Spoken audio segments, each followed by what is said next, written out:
तो संत ही सबसे बड़े हैं, तो संतों की महिमा गाओ। कौन गाएगा?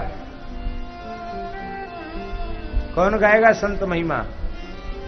बोले भैया हम लोगों के पास तो एक ही मुख है, गाते गाते थक जाएंगे, पानी पीना पड़ेगा, फिर दूध पीना पड़ेगा, फिर भूख लगेगी, भोजन भी करना पड़ेगा, तो आखिर कब तक बोलेंगे? बोलते बोलते कभी न कभी बोलती बंद ही होगी, क्योंकि क्या करें, एक ही जबान है, एक ही मुख है, कहां तक बोलें।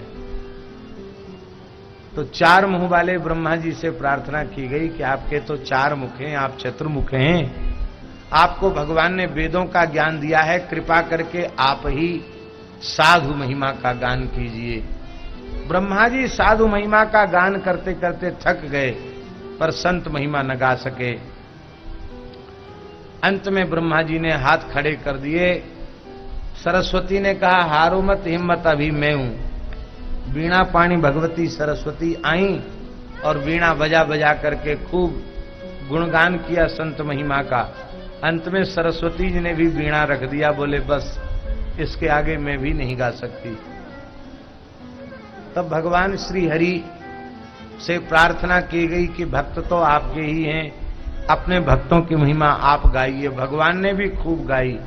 गाते गाते भगवान भी थक गए, हाथ जोड़ लिए, बोले इससे ज्यादा हम भी नहीं गा सकते। मानसी में इस भाव को अभी हम बोलेंगे, और भरत जी के प्रसंग में भी गोस्वामी जी ने कहा है, भरत महा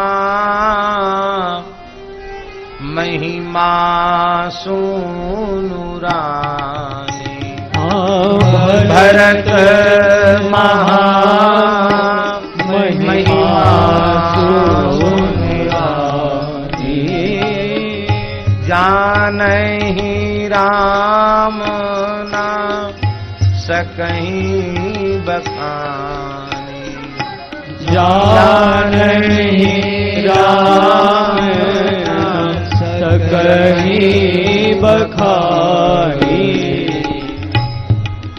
भरत जी की महिमा को जानते तो हैं पर वर्णन नहीं कर सकते। भरत संत हैं, प्रेमी अनुरागी संत हैं।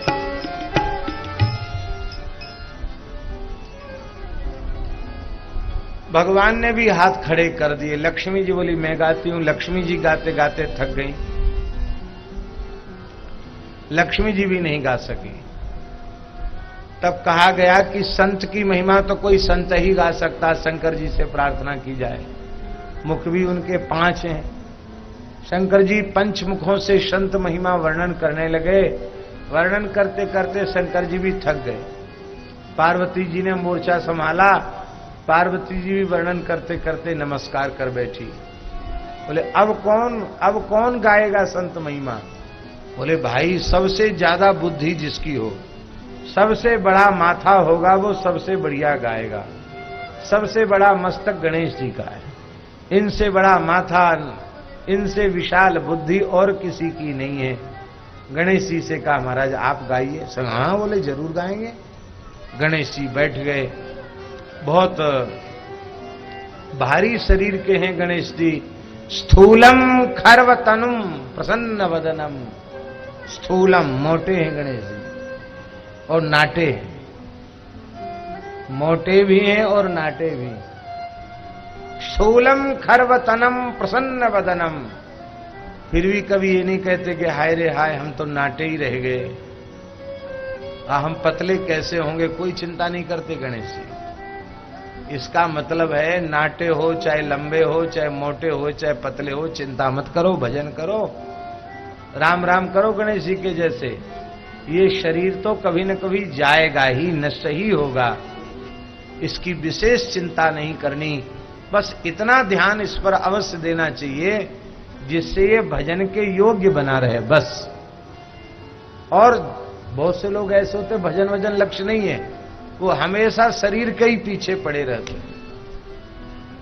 कितनों पीछे पड़ोगे, बूढ़ा तो होना पड़ेगा, मरना भी पड़ेगा, इससे तो बच नहीं सकते। बच सकते हैं कैसे? इससे नहीं बचा जा सकता। तो गणेश जी महाराज गाने लगे। गाते गाते गणेश जी भी थक गए, अपनी छोटी सूंड इधर उधर घुमा रहे थे कि कोई तो दया आ जाए किसी को, कहते बस बस बस अब रहन दो रहन दो रहन दो। पार्वती जी ने व्यासपीठ से गणेश जी को उठाकर कहा, लो दूध पी लो, कोई बात नहीं, बहुत कंठ सूख गया होगा। ममता बहुत है, इतनी ममता है अपने पुत्र में कि गौरी का पूजन गणेश जी के निकट ही होता है। गौरी गणेश पूजन गौरी जी ने वक्षस्थल से लगा लिया। बोले बताओ, इतना बड़ा मस्तक जिनका वो भी नहीं गा सके, अब क्या होगा, अब कौन गाएगा? तो बोले ऐसा करो, आदि कवि महर्षि वाल्मीकि से कहो कि आप संत महिमा गाएं। महर्षि वाल्मीकि ने गाया, कवि ने गाया, आदि कवि महर्षि वाल्मीकि ने गाया। केवल श्रीमद् वाल्मीकि रामायण में नहीं गाया, 100 करोड़ रामायण लिखे महर्षि वाल्मीकि ने और 100 करोड़ रामायणों में गाया। चरितम रघुनाथस्य शतकोटि प्रविस्तरम एकैकमक्षरम पुंसाम महापातक नाशनम रामायण शतकोटि अपारा। गोस्वामी जी लिख रहे हैं, ब्रह्म राम ते नाम बड़ बरदायक बरदान, रामचरित शतकोटि महु लिय महेश जिय जान। 100 करोड़ रामायण वाल्मीकि महर्षि ने 100 करोड़ रामायणों में रामचरित्र ही गाया है और रामचरित्र में भी संत चरित्र गाया है। हम आपसे पूछते हैं, राम कथा में से भक्तों की कथा निकाल दीजिए, क्या बचेगी राम जी की कथा? सबरी की कथा निकाल दो, केवट की निकाल दो, भरत जी की निकाल दो, लक्ष्मण जी भी भक्त हैं, भरत जी भी भक्त हैं, ऋषि मुनि भी भक्त हैं, इनकी कथा निकाल दो तो बचेगा क्या? इसलिए 100 करोड़ रामायणों में भक्तों की महिमा ही वाल्मीकि जी ने गाई। वो भी थक गए, बोले अब कौन व्यासपीठ संभालेगा? बोले अब तो व्यास जी ही व्यासपीठ संभालेंगे। तो कोविद माने व्यास, व्यास जी को कहा कि आप गाइए। व्यास जी गाने लगे। संपूर्ण महाभारत में व्यास जी ने संत महिमा ही गाई है। पांडव संत ही है, महान संत हैं पांडव, उनकी विजय, उनकी महिमा, उनकी गाथा व्यास जी ने गाई है।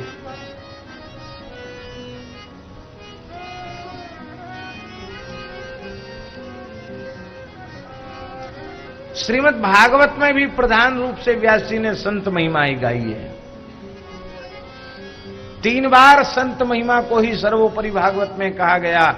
नह्यम मयानि तीर्थानि न देवा मृच्छिला मया ते पुनंतिरुकालेन दर्शना देव साधव।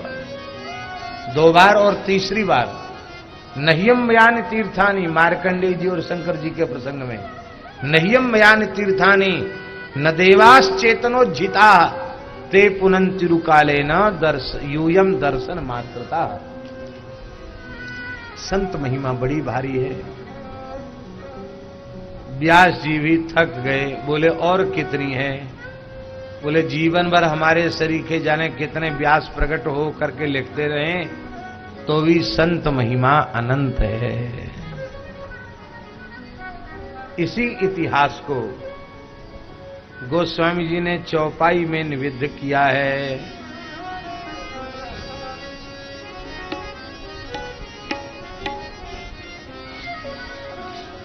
विधि हरिहर कवि को विद्वानी, विधि हरिहर कवि को विद्वानी, कहत साधु महिमा सकुचानी, कहत साधु महिमा सकुचानी, सो मोसन कही जात ना कैसे, सो मोसन कही जात ना के साक बणिक मणि गुण गण जैसे साग बणिक मणि गुण गण जैसे साक बणिक मणि गुण गण जैसे साक बणिक मणि गुण गण जैसे। इसलिए अब संतों की महिमा तो पूरी पूरी गाई जा सकती नहीं, तब करें क्या? बोले अब तो बस इनके चरण पकड़ लो, इनके चरणों में प्रणत हो जाओ। और गोस्वामी जी इन दो पंक्तियों के माध्यम से संत महिमा का स्मरण करने के पश्चात प्रणाम मात्र निवेदन कर रहे हैं संतों